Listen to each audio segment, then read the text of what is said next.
Morning, जय मसीह, praise the Lord, hallelujah. और एक बार आपका स्वागत है आज हार्वेस्ट चर्च की ये ऑनलाइन संडे सर्विस में।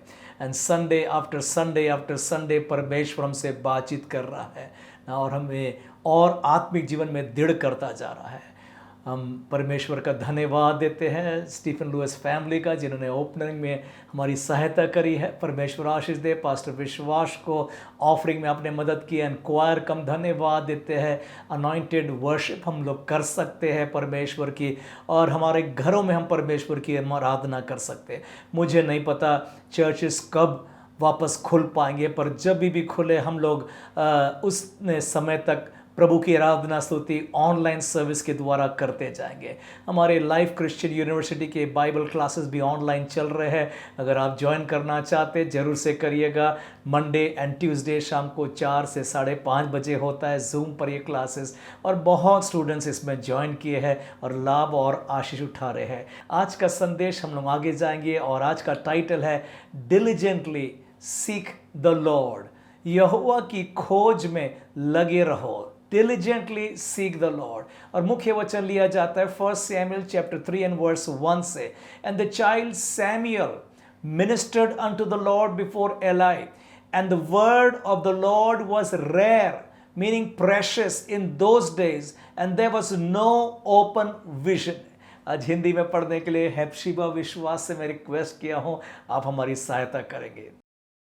और वह बालक शमूएल एली के सामने यहोवा की सेवा टहल करता था, और उन दिनों में यहोवा का वचन दुर्लभ था और दर्शन कम मिलता था। सैमुएल तो प्रभु के घर में सेवकाई करता था, परंतु परमेश्वर का शब्द, परमेश्वर का वचन, वाणी बहुत प्रेशियस, बहुत रेयर था। उसके मदर एंड फादर ने तो डेडिकेट किया था इसको सर्विस में in the house of the Lord, परंतु वचन नहीं मिल रहा था। और बाइबल कहता है even there were no open visions, दर्शन भी नहीं मिल रहे।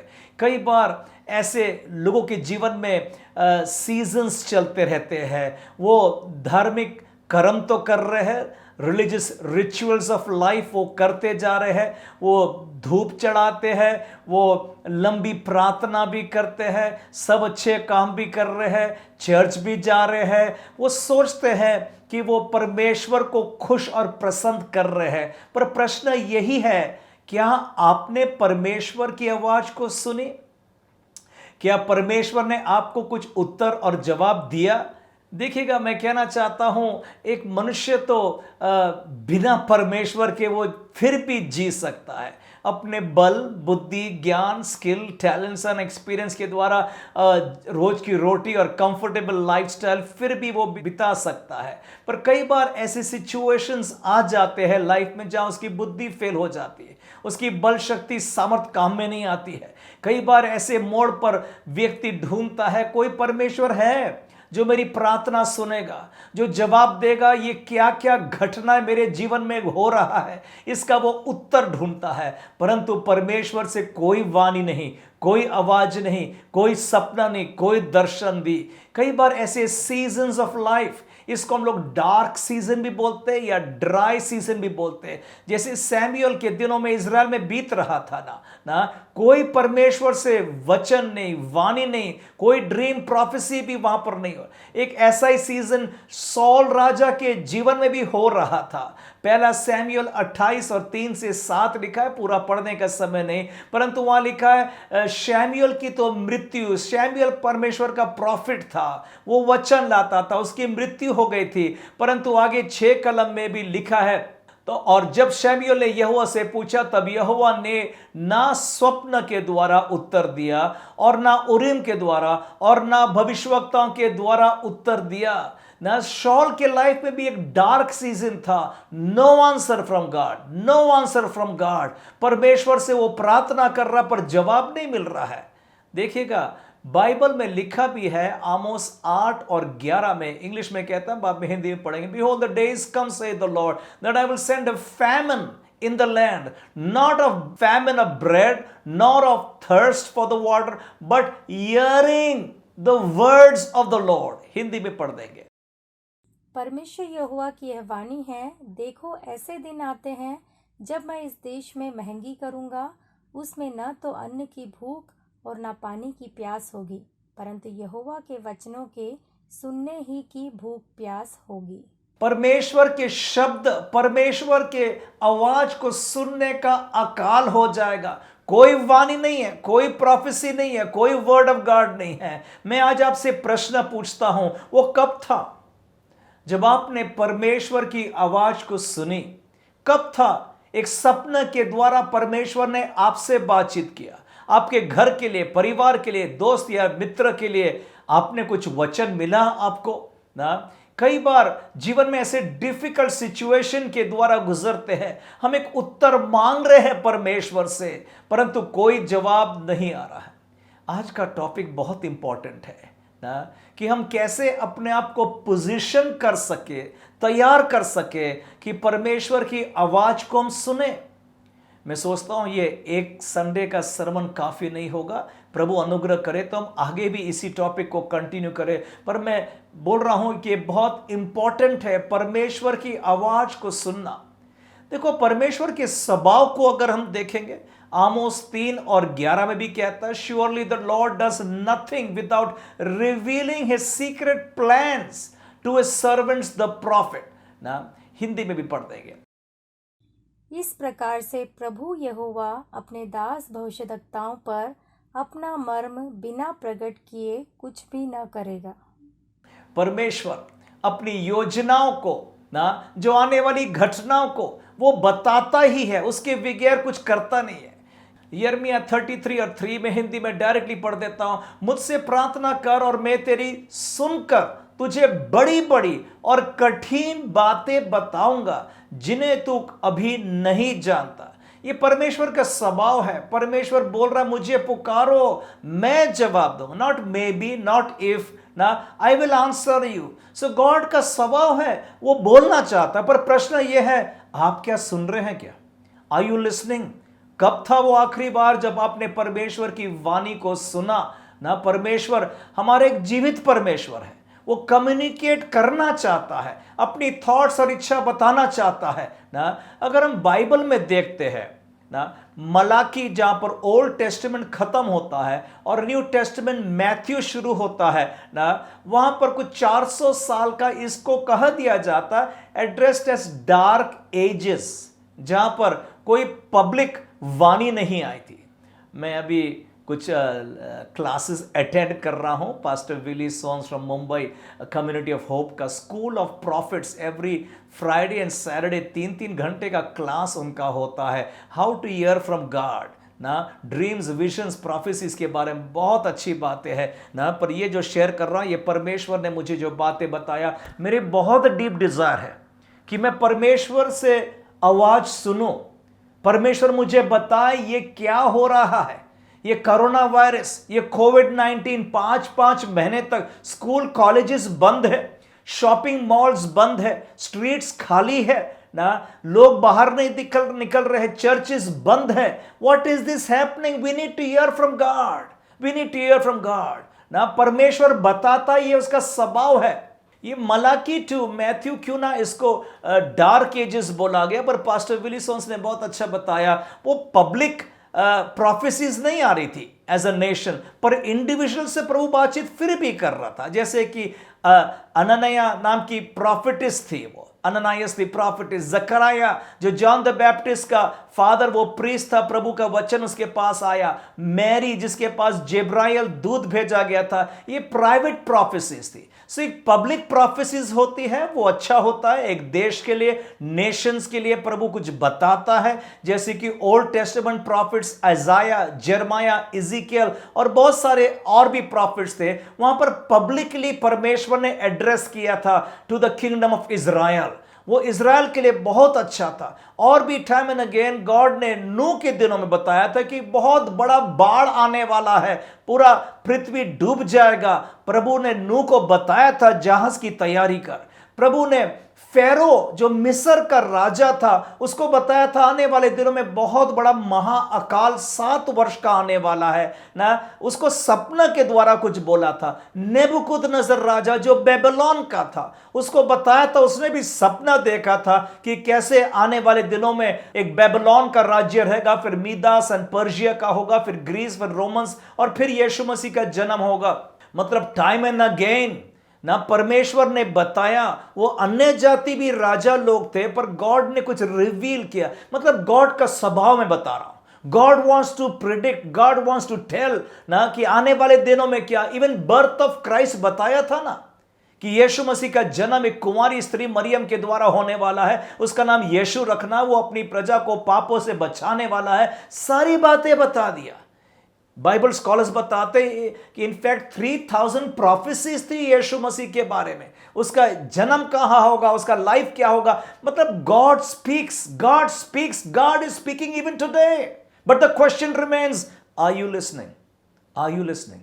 पब्लिक प्रोफेसीज अच्छी है, एज अ नेशन के लिए प्रभु ने बताया, देश में और दुनिया में क्या होने वाला बताया, परंतु प्राइवेट प्रोफेसीज वो भी इंपॉर्टेंट होती। प्राइवेट प्रोफेसीज मेरे लाइफ के लिए होता है, मेरे घर के लिए होता है ना, वो भी बहुत इंपॉर्टेंट होता है। उसके लिए भी हमको खोजना पड़ता है। Diligently seek the Lord, what is this happening in my house, home and family.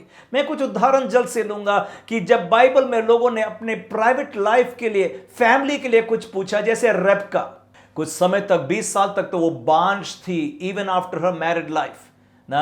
और फिर आइजक ने इंट्रीट किया, प्रभु से प्रार्थना किया, रेबेका ने प्रेग्नेंट हो गई, परंतु हलचल हो रहा है ना, वो नहीं समझ रही है। उसने प्रभु से इंक्वायर किया, Lord what is this happening in my womb. और प्रभु ने जवाब दिया, तेरे कोख में 2 जाति है ना, nations will rise up from your womb. मतलब मैं तो कहता हूं फर्स्ट सोनोग्राफी वर्ल्ड में किया गया तो रेबका के साथ में किया गया ना। वहां पर मतलब for personal issues of life they ran to God, Lord what is this happening with me Lord ना। जोसेफ को भी प्रभु ने बताया था आने वाले दिनों में, उसके फ्यूचर के बारे में बता दिया थ्रू ड्रीम्स कि कैसे तेरे घर के लोग आके तुझे प्रणाम भी करने वाले हैं ना। Even with Manoah father of Samson, प्रभु ने बताया था, इन्होंने प्रार्थना किया कि प्रभु उस बालक को किस रीति से बड़ा करना है, उस बच्चे को क्या करना है, हमें आके बता, सिखा। मतलब अपने चिल्ड्रन के बारे में उन्होंने परमेश्वर से पूछा ना, एंड गॉड ने क्लियरली रिवील किया उनके बच्चों के बारे में भी क्या करना है ना।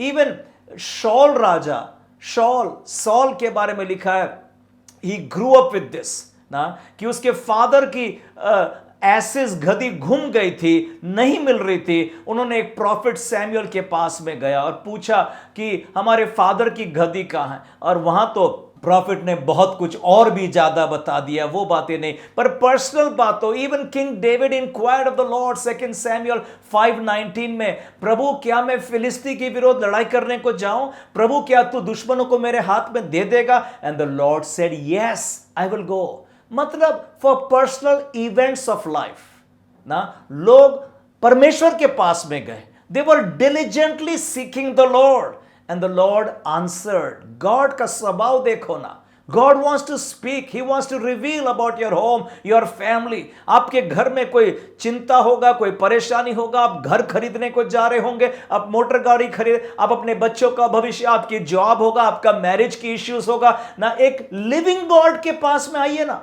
जीवित परमेश्वर जिसने कहा मुझे पुकारो और मैं जवाब दूंगा। प्रेज द लॉर्ड ना, एक गॉड है जो जवाब देता है ना। मैं की टेक्स्ट जो स्टार्टिंग में पढ़ा था फिर से रिपीट कर रहा हूं, Samuel ministered unto the Lord before Eli ना, but the word of the Lord was rare ना। परमेश्वर का वचन ना बहुत बहुमूल्य था, और कोई खुला दर्शन भी नहीं था। कई बार ऐसा सीजन तो नहीं बीत रहा आपके लाइफ में ना कि आप परमेश्वर की आवाज को नहीं सुन रहे, नहीं आपसे प्रभु बातचीत कर रहा है ना। इसलिए आज हमारे अंदर एक नया भूख पैदा हो जाए, to seek the Lord, to diligently seek the Lord.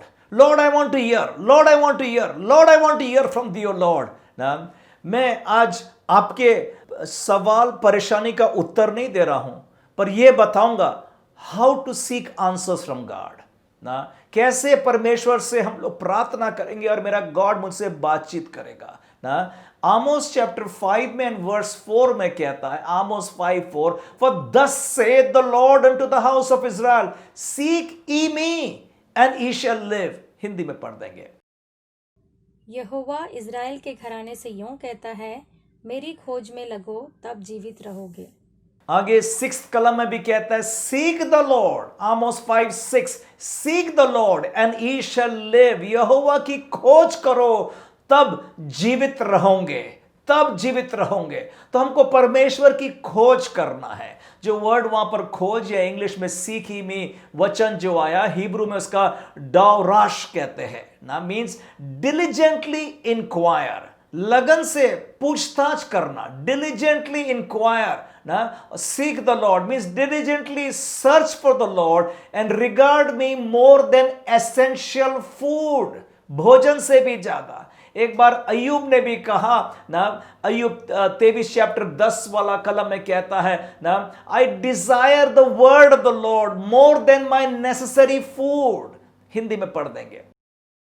और मैंने उसके वचन अपनी इच्छा से कहीं अधिक काम के जानकर सुरक्षित रखे ना। ये जानते थे लोग how to hear from God more than by essential food, I desire to seek the Lord. ये वचन आमोस कह रहा है, seek the Lord that you may live. Seek the Lord means diligently seek the Lord. Diligent या लगन, इस word का meaning हम जानते, it means hard work, it means industrious, it means conscientious, it means to be focused upon, diligently seek the Lord without distraction ना। देखिएगा, more than my essential food ना, आज हर एक बॉडी का सबसे बड़ा नीड होता है, फूड होता है, भोजन होता है ना। पर जैसे वचन पढ़ा हूं, अय्यूब ने भी कहा, more than my necessary food I desire the word of the Lord, the word of the Lord. आज एक अंदर भूख पैदा हो जाए, I want to hear from the Lord, I want to hear from the Lord. Deuteronomy chapter 8 and verse 3 उसके ending में कहता है, परंतु जो जो वचन यहोवा के मुंह से निकलता है उन्हीं से वह जीवित रहता है। Yes, man shall not live by bread alone, we need to hear from God. Lord give me a word, give me a word. इसलिए आमोस 5 और 6 में हमने पढ़ा, यहोवा की खोज करो तब तुम जीवित रहोगे, देन यू शैल लिव। इसलिए हमको मोर देन फूड, इसलिए फास्टिंग, इसलिए एक ऐसी भूख प्यास मुझको परमेश्वर की उपस्थिति, परमेश्वर के वचन के ना, इसलिए हम फास्टिंग में जाते हैं कि हम लोग वो समय जो खाना पकाने में और खाना खाने में लगाते, हम प्रार्थना में लगा देंगे। आज कोई भोजन नहीं बनेगा, हम फास्टिंग में चले जाएंगे ना। इट मीन्स मैं पूरा समय diligently seek the Lord more than my essential food. एक दो वचन और पढ़ देता हूं मैं, होसिया 10 और 12 हम हिंदी में डायरेक्टली पढ़ देंगे। अपने लिए धर्म का बीज बोवो, तब करुणा के अनुसार खेत काटने पाओगे।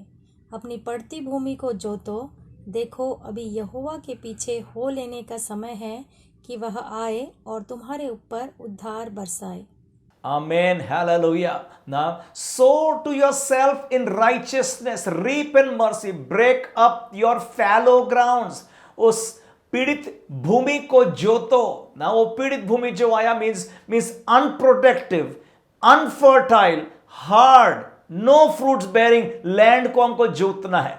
कई बार हमारे लाइफ में जो अनप्रोडक्टिव एरियाज, उसको डिस्कार्ड कर दो ना। वो समय हम प्रार्थना में जाएंगे, seriously to seek the Lord, for it is time to seek the Lord ना। ये समय आ गया कि हम परमेश्वर को खोजें। Hebrews 11 और 6 उसके आखिरी वाले भाग में पढ़ देता, और अपने खोजने वाले को प्रतिफल देता है। खोजने वाले इंग्लिश में कहता है, he is a rewarder of them that diligently seek him। ये टाइटल आज का यही है, diligently, hard work, industrious, be focused to seek the Lord, to seek the Lord, to seek the Lord ना। मैं पूछना चाहता हूं आपसे, क्या परमेश्वर आज आपसे कुछ बातचीत कर रहा है? क्या आपके जीवन में कुछ ऐसे फैलो ग्राउंड्स, अनप्रोडक्टिव एरियाज है ना, उसको जोतना पड़ता है ना प्लाव करना पड़ता है with the word of God, with prayer ना। कई बार ना जीवन में एक घड़ी आ जाती है जब मनुष्य महसूस करता है मेरा रुपया काम में नहीं आने वाला, मेरा धन, मेरा दौलत, मेरा success, promotion, awards and ceremonies कितने हुए होंगे लाइफ में, पर ये सब कुछ काम में नहीं आने वाला ना।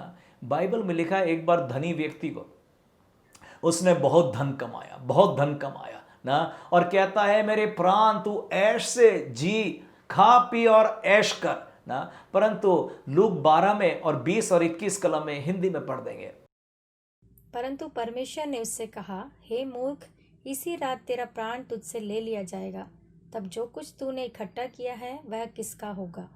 ऐसा ही वह मनुष्य भी है जो अपने लिए धन बटोरता है, परंतु परमेश्वर की दृष्टि में धनी नहीं। परमेश्वर ने उसको एड्रेस किया, हे मूर्ख। मनुष्य की दृष्टि में तो बुद्धिमान है, इतना कमाऊं, इतना कमाऊं, इतना कमाऊं कि जीवन भर मुझे कोई तकलीफ ना होने पाए। पर प्रभु की दृष्टि में है मूर्ख बोल दिया, फूलिश मैन, क्योंकि इसने कल की चिंता नहीं किया ना। आने वाला कल जब आंखें बंद हो जाएगी तू कहां जाएगा ना। दुनियादारी में, पैसे कमाने में, सक्सेस में, प्रमोशन में, जीवन में घड़ी आती है जब सब कुछ व्यर्थ और यूजलेस लगता है। इसलिए आज हम परमेश्वर के खोजी बन जाओ, परमेश्वर के खोजी बन जाओ। Diligently seek the Lord. एक बहुत अच्छा एग्जाम्पल पाया जाता है लूक 18 चैप्टर में 1 से लेकर 8, पूरा नहीं पढ़ेंगे, पर ये यीशु मसीह ने दृष्टांत दिया, how to diligently seek the Lord. और इस दृष्टांत में यीशु मसीह ने कहा एक विधवा एक दुष्ट न्यायाधीश के पास, अनजस्ट जज के पास में जाती है ना, और कैसे लगातार लगातार लगातार लगी रहती है। मुझे पूरा पढ़ने का समय नहीं है ना, परंतु ये विधवा ने रात दिन रात दिन रात दिन वो दुष्ट न्यायाधीश के पास में गई, तो दुष्ट न्यायाधीश ने भी कह दिया ना कि ये तो रात दिन दोहाई देती रहती है ना, तो क्यों ना मैं इसकी बात को मान लूं। और उसने उसकी सहायता कर दिया। और यीशु मसीह कहता 8 कलम में, मैं तुमसे कहता हूं वो तुरंत उनका न्याय चुकाएगा। तो भी मनुष्य के पुत्र जब आएगा तो क्या वो पृथ्वी पर विश्वास पाएगा ना। क्या मतलब डिलिजेंटली सीख करने वाले लोग मिलेंगे ना। लोग थक जाते हैं, लोग शॉर्ट प्रेयर करके भग जाते हैं ना, अरे कोई जवाब नहीं आ रहा, वो ठहरना भी नहीं चाहते। आजकल फास्ट फूड वर्ल्ड आ गया, सब कुछ क्विक होना मुझको पर यीशु मसीह ने बताया ना हमको, दृष्टांत तो क्या बता रहा है, diligently seek the Lord, diligently seek the Lord ना। और एक एग्जाम्पल हम बाइबल से पढ़ेंगे इस टाइम, जोना 3 चैप्टर और 10 कलम। हम जानते हैं ये निनवे शहर के बारे में, बहुत दुष्ट नगर था, पर गॉड ने 1 मैन को भेजा था, एक मैसेज के साथ भेजा, 40 दिन में निनवे नाश हो जाए, जजमेंट अनाउंस कर दिया। लिखा है बाइबल में, जब ये लोगों ने मैन ऑफ गॉड के वचन को सुना, उन्होंने मन फिराया, पछताव किया, टाट सैकक्लॉथ पहन लिया ना, और उपास, स्त्री पुरुष बच्चे जानवर, पानी तक भी नहीं किया। Means they were diligently seeking the Lord ना। उसी जोना 3 चैप्टर 10 कलम में लिखा, and God saw there works that they turned from the evil way, and God repented of the evil that he had said that he would do unto them, and he did it not। Hindi में पढ़ देंगे। जब परमेश्वर ने उनके कामों को देखा कि वे कुमार्ग से फिर रहे हैं, तब परमेश्वर ने अपनी इच्छा बदल दी और उनकी जो हानि करने की ठानी थी उसको न किया। यस, परमेश्वर ने उनके कामों को देखा ना, कैसे वो टाट पहने हैं और अपने बुरे कामों को छोड़ दिया। मतलब अब शैतान का कोई उनके जीवन में प्रबल नहीं होने वाला है। पाप करना बंद हो गया, खोटे काम करना बंद हो गया, वो अपने मन को फिरा लिया। अभी परमेश्वर की आशीष आ गई और परमेश्वर ने जो जजमेंट अनाउंस किया था वो सब टल गया उनके साथ में ना। तो मतलब जब डिलिजेंटली सीख कर रहे हम लोग, डिलिजेंटली सीख में हम उपास भी कर रहे हैं, हम लोग घंटे या हफ्ते प्रभु के चरणों पर बैठ रहे हैं ना, and turning from the wicked ways, अपने बुरे काम को भी हम छोड़ दे रहे हैं। ये मतलब हो रहा है डिलिजेंटली सीक द लॉर्ड ना। हम परमेश्वर के खोजी, I want to hear from God, I want to hear from God. मैं निन्नवे के लोगों को और सोदम एंड गमोरा के लोगों को अगर कंपेयर करूं, दोनों में अंतर देखता हूं मैं। निन्नवे और सोदम गमोरा के लोग, दोनों नगर के लोग पापी थे ना। पर सोदम गमोरा के लोग कहीं नहीं दिखा कि वो लोग ने मन फिराया, पछताव किया, टाट पहन लिया, परमेश्वर को पुकारा ना। और हम जानते हैं सोदम गमोरा का अंत कैसा हुआ। शक्तिशाली नगर था, पॉपुलर सिटी, धन दौलत सब कुछ था, पर कैसे रातों रात सब बर्बाद और नाश हो गया ना, खत्म हो गए ना उनका धन और दौलत, और लूट की पत्री तो नमक का खंबा बन गई। पर निन्नवे के लोग डिड समथिंग एल्स। निन्नवे के लोगों ने मन फिराया, पछताव किया, and they were actually diligently seeking the Lord ना। मैं आगे आपसे एक प्रश्न रखना चाहता हूं ना, क्या परमेश्वर को खोज करना या प्रभु की आवाज सुनना बहुत डिफिकल्ट है क्या ना? क्यों हमको ऐसा डिलिजेंटली सीख करना पड़ता? उपवास के साथ कई बार रात भर रो रो कर प्रार्थना करते हैं लोग, और फिर जाके जवाब मिलता ना। क्या परमेश्वर कुछ सुनने में तकलीफ है क्या, कि प्रभु को चिल्ला चिल्ला करके मैं रो रो के तभी प्रभु सुनने वाला है ना? जैसे कि कारमेल के पहाड़ में हुआ था ना, जब बाल पंडित लोगों ने पुकारा और एलाइजा मैन ऑफ गॉड ने बोला और पुकारो, शायद तुम्हारा देवता बाजार में गया होगा या सोने, और ये और चिल्लाने लगे, चीख चीख कर चिल्लाने लगे, फिर भी वाणी नहीं आई। पर एलाइजा मैन ऑफ गॉड था ना, एक प्रार्थना किया, जवाब मिल गया। Is seeking God really very difficult? हमको क्या चिल्ला चिल्ला कर, रो रो कर घंटों और दिन और हफ्ते और उपवास प्रार्थना करने के बाद ही जवाब आए? नहीं, ऐसा नहीं है ना। मेरे प्रभु ने कहा मुझे पुकारो और मैं जवाब दूंगा। पर एक घटना पढ़ना चाहता हूं डैनियल की पुस्तक से 10 वाले चैप्टर में, और शायद जानते भी होंगे डैनियल 10 चैप्टर 12 से लेकर 13, पूरा पढ़ने का समय नहीं है। पर यहां पर क्या हुआ, डैनियल 21 दिन तक प्रार्थना में लगा रहा। हम जानते हैं डैनियल डिसिप्लिन प्रेयर लाइफ था, कैजुअल नहीं था वो ना, टाइम पास नहीं था, इमरजेंसी के समय सिर्फ प्रेयर करने, एक रूटीन डिसिप्लिन था, नियम अनुसार दिन में 3 दफे प्रार्थना करता था। और यहां पर लिखा 21 दिन तक प्रार्थना करता रहा ना। और वहां पर 13 कलम कहता है, फारस के राजा का प्रधान 21 दिन तक मेरा सामना किया रहा, परंतु मिखेल जो मुख्य प्रबंधों में से है वह मेरी सहायता के लिए आया, इसलिए मैं फारस के राजा के पास रहा। 21 दिन तक फारस के राजा ना, Prince of the kingdom of Persia. मैं कहना चाहता हूं हर एक नगर के ऊपर में, हर एक फैमिली के ऊपर में भी शैतान ने अपने दूत को लगाया कि आपकी प्रार्थना रोक दे। आप casual hallelujah, help me Lord, आशीष दे, आमेन आमेन। आपने तो प्रार्थना किया, आपने चर्च गया, बाइबल पढ़ा, परंतु फारस के राज्य का प्रधान, prince of the kingdom of Persia, उसने डैनियल की प्रार्थना रोका था। सो हम जब प्रार्थना कर रहे हैं, ऑपोजिट फोर्सेस काम कर रही है आपकी प्रार्थना को रोकने के लिए कि आपको जवाब नहीं पहुंचे, जवाब नहीं। पर डैनियल देखो ना, 21 दिन तक कहता है वहां पर, I kept morning before the Lord, weeping for the nation of Israel ना। 21 दिन तक प्रार्थना में लगा रहा, प्रार्थना करता रहा ना। तब जाकर के मिखेल को आना पड़ा ना, जो arc angel, mighty warrior angel, उसने आकर के ना वो सब अंधकार की शक्तियों को दूर किया, और फिर जवाब आ गया ना डैनियल के पास में, फिर जवाब आ गया ना। मतलब हमको यहां सीक्रेट्स मिल रहे हैं कि कैसे शैतान रोक रहा है आपकी प्रार्थना को।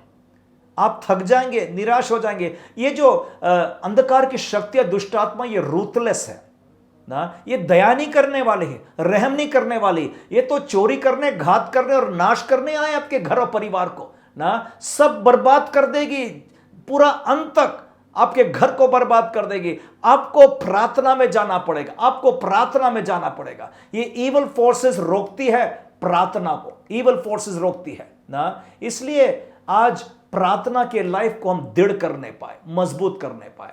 आगे मैं यीशु मसीह के लाइफ के द्वारा भी कुछ शेयर करना चाहता हूं कि यीशु मसीह कैसे in connection with his father था। वो डिलिजेंटली सीक करता था the will of the father, will of God, बता पिता तू क्या करना चाहता है ना। एक वचन पढ़ दूंगा जॉन चैप्टर 5 में एंड वर्स 19 में। Then answered Jesus and said unto them, verily verily I say unto you, the son can do nothing of himself, but what he seeth the father do, for what things soever he doeth, these also doeth the son likewise। Hindi में पढ़ देंगे। इस पर यीशु ने उनसे कहा, मैं तुमसे सच सच कहता हूँ, पुत्र आपसे कुछ नहीं कर सकता, केवल वह जो पिता को करते देखता है, क्योंकि जिन जिन कामों को वह करता है उन्हें पुत्र भी उसी रीति से करता है। इस वचन को पढ़ने से समझ में हमको आता है कि पिता यीशु मसीह को सब कुछ एवरीथिंग जो आने वाली बातें सब कुछ यीशु मसीह को बताता था, और यीशु मसीह उतना ही करता था, नथिंग मोर नथिंग लेस ना। यीशु मसीह वही काम कर रहा है जो पिता को करते मैं देखता हूं ना। देखो लाइफ कितना इजी हो जाएगा ना अगर हमको पता चल जाएगा आने वाले दिनों में क्या करना है और क्या होने वाला है।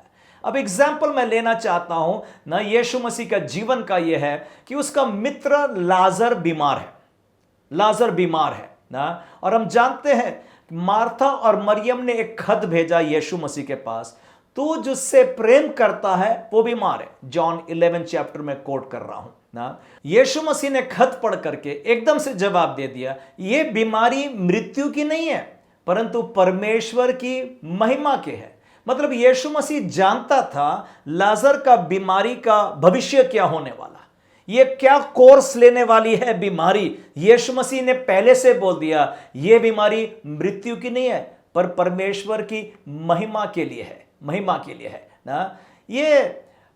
मैं इस बात को जब पढ़ रहा था ना, यहां पर अगर यीशु मसीह के जगह पर कोई और गुड गॉडली क्रिश्चियन होता है था ना, और ये जब खत मिलता था कि तू जिससे प्रेम करता है तो वो बीमार है ना, तो वो सुन करके लाजर बीमार है, माय गुडनेस क्या हो गया, कौन सी बीमारी है, कितने मरने पर भी है, माय गुडनेस, चलो जल्दी से जाके मैं प्रेयर कर देता हूं, जल्दी जाके प्रेयर करता हूं। एकदम से दौड़ा गया होगा प्रार्थना, यीशु के नाम चंगा हो जा। पर यीशु मसीह ने ऐसा कुछ भी नहीं किया। यीशु मसीह ने यह खत सुनकर कहता है ये बीमारी मृत्यु की नहीं है सिस्टर, प्रभु की महिमा के। इनफैक्ट यीशु मसीह ये पढ़कर दूसरे गांव चला गया, कुछ 3 किलोमीटर दूर चला गया, पर यीशु मसीह को पूरा पता था लाजर की बीमारी कौन सा कोर्स लेने वाली है, कैसे वो मर जाएगा, कैसे वो जी उठाएगा ना, पिता की महिमा होने वाली है। ये सब बातों में प्रश्न ये उठता है, हाउ डिड जीसस नो, कैसे पता? Well the answer is quite obvious, प्रार्थना में मतलब प्रार्थना में पिता सब कुछ बता देता है ना कि क्या होने वाली है, क्या बीमारी होने वाली है, कैसा वो मर जाने वाला है और जी उठने वाला है ना। दूसरा कोई व्यक्ति होता तो प्रार्थना में आर्ग्यूमेंट कर दिया होता पिता के साथ में ना, पिता मेरा दोस्त लाजर बीमार है, वो जाने दे please, can I go and pray for him. And father बोलता था नो मत जा, और यीशु मसीह वहीं अधीन हो गया। फादर ने यह भी बोला होगा यीशु मसीह से इवन फ्यूनरल के लिए मत जाना। बहुत कठोर लग रहा है, लगता है यीशु मसीह धोखा दे दिया, फ्यूनरल के दिन में भी नहीं आया। ठीक है, नहीं चंगा कर सकता तो मत कर, फ्यूनरल के दिन तो आ सकता था। वहां पर भी हालांकि वो 3 किलोमीटर दूर 15 फरलॉन्ग दूर था। कहने का मतलब यह है यीशु मसीह सुनता था और उसके अनुसार करता भी था, जैसा पिता ने बोला। ऐसे व्यक्ति को पिता और बताता है और बोलता है। एक व्यक्ति था ओल्ड टेस्टामेंट में, उसका नाम था मोसेस ना। सीना पर्वत पर 40 दिन तक चला जाता था एंड वहां जाकर सुना पूरा नक्शा, plan, design, drying of everything in the tabernacle of God. Colour क्या होगा, क्या साइज होगा, एक माइन्यूट। और इसलिए लिखा है एक्सोडस 40 चैप्टर में 7 टाइम, जैसा जैसा यहोवा ने बोला बताया वैसे ही मूसा ने किया। मोसेस भी वो व्यक्ति था, जैसा प्रभु ने बोला वैसे ही करता। ये प्रॉफिट्स जो ओल्ड टेस्टामेंट में थे कई बार कुछ ऑड बातें करते थे, कई बार हम होते तो लगता था ऐसा नहीं कर सकते हैं ना, पर ये सुनते थे और एग्जैक्टली इसलिए प्रभु उनसे और बताता था। वो स्ट्रिक्ट ओबीडियंस टू गॉड थे। यीशु मसीह भी यहां लाजरस के केस में ना अभी 4 दिन के बाद गया और जाकर कहा लाजर बाहर आ ना, और सीधा मुर्दा 4 दिन का बाहर आ गया। 4 दिन क्या है, वो तो 40 दिन या 4 साल भी मर गया होता है। वो तो जैसा पिता ने बोला वो काम वैसा ही करता था। इसलिए लाजर को जी उठाने से पहले ऊपर देखा, थैंक यू फादर बोला, थैंक यू पिता, तू मेरी बात इसलिए किया कि ये लोग सब जाने कि तूने मुझको भेजा है। और फिर कहता है लाजर बाहर आया। मतलब यहां हमको कुंजी मिल गई कि to lead a victorious life is to hear from God. हमारी आधी समस्या हल हो जाएगी। हमारा विपत्ति परेशानी कुछ आएगा तो हम लोग हंसेंगे, ये तो पहले से प्रभु ने बता दिया मुझको तो याद है एक बार क्या हुआ बीजापुर में ना, वो पास्टर रमेश की गवाही शायद पहले बताया भी था मैंने चर्च को ना। और ये 2 साल हो गया आंध्र प्रदेश से छत्तीसगढ़ में बीजापुर बोले तो नक्सलाइट एरिया इन्फेक्टेड, वहां पर प्रभु ने भेजा इनको। 25 साल पहले की बात बता रहा हूं, उसने टेस्टिमनी शेयर किया था ना। पर 2 साल हो गया बीजापुर में आकर, पर एक भी सोल ऐड नहीं हुआ उनके चर्च में। 2 साल तक सूखा जीवन उनका, बहुत निराश हो गए, प्रार्थना तो कर रहे पर कोई जवाब नहीं। तो फिर इसकी वाइफ, पास्टर रमेश की वाइफ बंद कमरे में चले गई 50 दिन तक ना। और प्रभु से यही एक ही सवाल, तूने हमको यहां क्यों लाया, तूने हमको यहां क्यों लाया है प्रभु जी ना। प्रभु जी अगर आत्माएं नहीं देगा तो हमको तू वापस ले जा। वो घुटनों पर चले गए, प्रार्थना उपवास प्रार्थना 50 दिन तक, आवाज कुछ भी नहीं आई उनको, जवाब नहीं आया। पर 50 दिन के बाद उसने देखा कि एक बीजापुर के ऊपर से काला बादल है, वो बादल कैसे टल गया और रोशनी बीजापुर पर चमा। और उसके बाद हर संडे, ये उसकी गवाही है ना, हर संडे 50-50 लोग चर्च में, हर संडे नए नए लोग जुड़ते जा रहे। वो तो ताजुब करने लगे, मतलब की मिल गया ना, to lead a victorious life in every areas of your life. Diligently seek the Lord, diligently seek the Lord. यीशु मसीह भी यही करता था। लाजर के बारे में आगे जॉन चैप्टर 6 में जब 5000 की भीड़ को खिलाया, वो खुद जानता था वो क्या करने वाला है, और चेलों से कहा तुम रोटी खाने को दो। चेले को टेंशन हो गया, घबरा गए, हमारे पास में कहां से इतना पैसा, 200 दिनार की रोटी कम पड़ जाएगी। पर जिसको पहले से पता था वो तो रिलैक्स था आदमी ना। विक्टोरियस लाइफ लीड करने के लिए अपने घुटने मजबूत कर दे, उपवास में चले जाए, थोड़ा नींद को कम कर दो, प्रार्थना में चले जाओ। प्रभु हमको जवाब देगा for every areas of my life, for every area of my life. जैसे यीशु मसीह कितने बार पहाड़ में चला जाता था, माउंटेन में जाकर रात रात बिताता था ना। पहाड़ में जाना, पहाड़ में जाने का मतलब क्या होता है ना, पहाड़ में जाने का मतलब सिटी लाइफ से मैं दूर हो गया। जितनी एक्टिविटीज, काम, जिम्मेवारी, पहाड़ में कोई मोबाइल फोन भी रिंग नहीं करता। मेरे पिताजी भी कितने बार पहाड़ में जाते और दर्शन भी होता था उनके साथ में ना। पहाड़ में जाने का मतलब किसी के साथ बातचीत नहीं है, कोई पूछेगा नहीं, कोई डिस्ट्रैक्शन नहीं होगा, only focused on God, focused on God. एक बार तो लिखा है यीशु मसीह जब पहाड़ पर गया, मैथ्यू 17 चैप्टर में और 1 वचन में लिखा है, माउंट ऑफ ट्रांसफिगरेशन में वहां पर जब गया ना, और वहां पर पीटर, जेम्स एंड जॉन को भी लेकर के गया, और वहां जाकर के ही was talking to Moses and Elijah, और वहां पिता की आवाज को भी सुना ना, ये मेरा प्रिय पुत्र जिससे मैं बहुत प्रसन्न हूं। मतलब पहाड़ में जाने से क्या होता है, थोड़ा सा पीटर, जेम्स एंड जॉन को भी सिखाया, डेमोन्स्ट्रेशन बताया ना कि कैसे पिता के साथ communication and hearing the voice of the father. इसलिए वो दौड़ता था। मत्ती 14 चैप्टर और 23 कलम में भी लिखा है ना, मत्ती 14 और 23 में यीशु मसीह ने चेले को बोर्ड पे बिठाया और उनको बाहर भेज दिया, और वो एकांत में जाकर प्रार्थना करना। He went into the mountain apart to pray, and when the evening was come, he was there alone. Hindi में पढ़ देंगे। वह लोगों को विदा करके प्रार्थना करने को अलग पहाड़ पर चढ़ गया और सांझ को वहां अकेला था। यस, ये यीशु मसीह का प्रेयर लाइफ था ना, perfect communication with the father. क्योंकि फादर बताता है ना, वो तो यीशु मसीह वही काम कर रहा है जो पिता को करते मैं देखता हूं ना। इसलिए पिता हमको जब उठाएगा प्रार्थना के लिए ना, क्यों ना वो रात के 3 भी बज जाए हो जाए ना, सुबह का समय होगा, दोपहर का समय होगा, कई बार ऐसे सीजन्स ऑफ लाइफ निकालो हम कि अपने आप को हम एकांत में चले जाएंगे और हम प्रार्थना में चले जाएंगे, जहाँ पर कोई डिस्ट्रैक्शन नहीं है, कोई डिस्टर्बेंस नहीं है ना। हमें जरूर से मेरा पिता मुझसे बातचीत करेगा ना, हमारे पास एक जीवित परमेश्वर है जो मेरी समस्या को जानता है, मेरे स्ट्रगल्स, पेन, सॉरो, सफरिंग को जानता है। वो नहीं चाहता मैं इसके द्वारा गुजरूं, पर ये शैतान ना, दुष्ट आत्माएं आपकी प्रार्थना को रोक रहे हैं कि परमेश्वर की आवाज आप सुन नहीं पाएंगे, प्रभु आपको हेल्प भी नहीं कर पाएगा।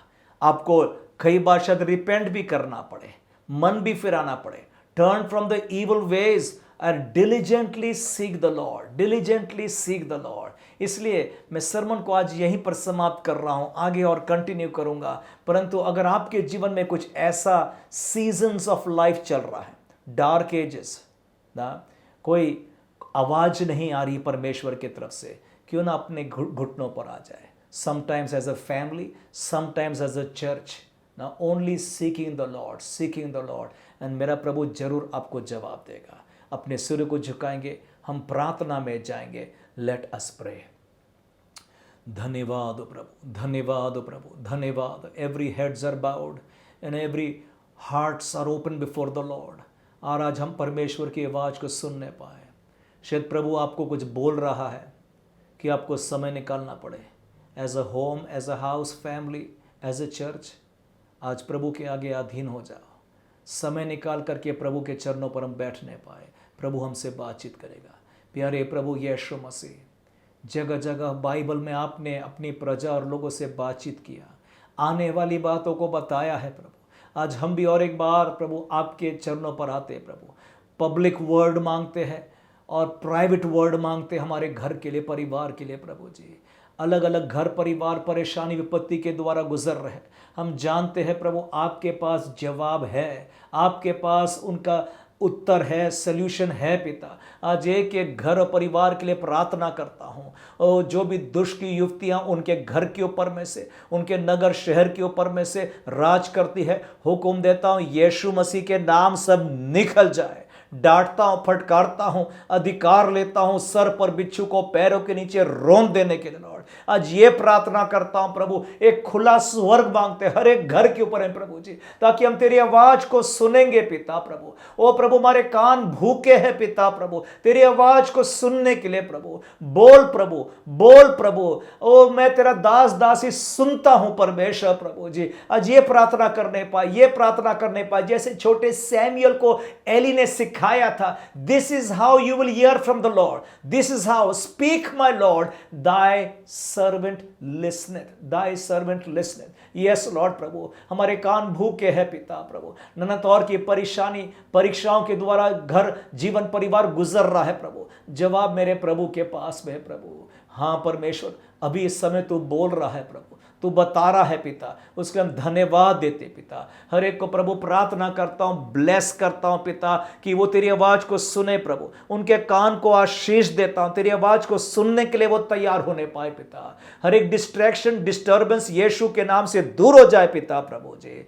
जब वो तेरे चरणों पर बैठे तेरी आवाज़ को सुन सके पिता। ये आशीष हर एक के लिए मांगता हूँ, प्रार्थना यीशु मसीह के प्यारे मीठे नाम से मांगता हूँ, आमीन आमीन। आइए आशीष ग्रहण करेंगे। अभी हमारे परमेश्वर पिता का प्रेम, प्रभु यीशु मसीह का अनुग्रह, पवित्र आत्मा की संगति, सामर्थ आज से लेकर मसीह यीशु आने तक हर एक भाई बहन के साथ सदा के लिए होती रहे, आमीन आमीन। Thank you so much, God bless you.